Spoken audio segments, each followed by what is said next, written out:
everyone, this is Yarn from Orange Juice. Today I'll be showing you how to use Rocket effectively. Rocket is a support card that is mostly used offensively. There are rare situations where you would use it defensively, such as when they clump up units. You only want to use Rocket if it can damage the crown tower plus kill or severely wound a troop that is worth at least 4 elixir.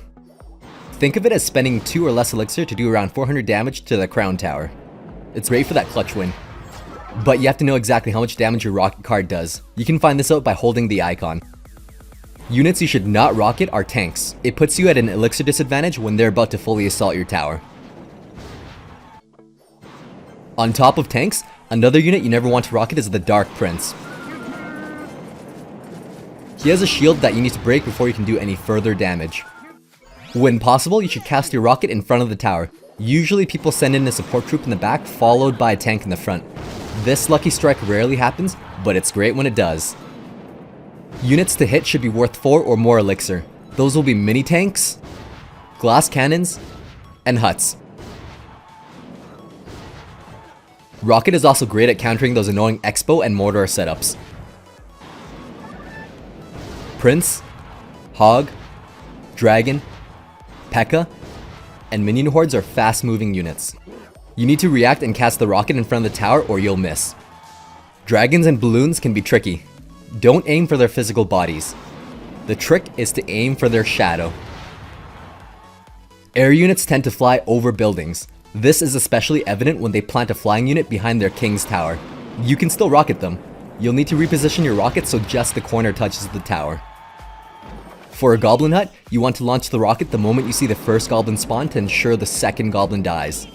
Every little detail counts. Barb huts produce a total of 10 barbarians. 2 barbs every 14 seconds. If you don't time it properly, it'll still produce a total of 4 barbs. But if you time it just right, it won't produce more than 2 barbs. You want to launch the rocket when the first barbarians have traveled about 15 tiles. In this case, right when they cross the bridge. Usually when you encounter an opponent with Elixir Pump, you'll want to save your rocket card exclusively for their pump.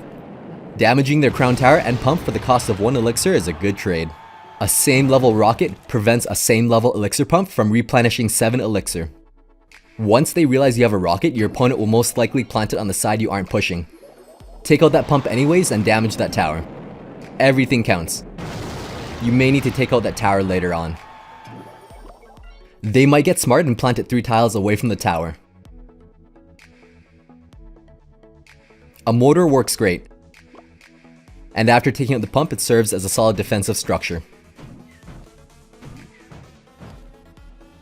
If you don't have a mortar, rocket it anyways. Chances are, you're disrupting the strategy because they probably built a deck around that elixir pump. Thanks for watching. If you liked what you saw, subscribe for more quality OJ.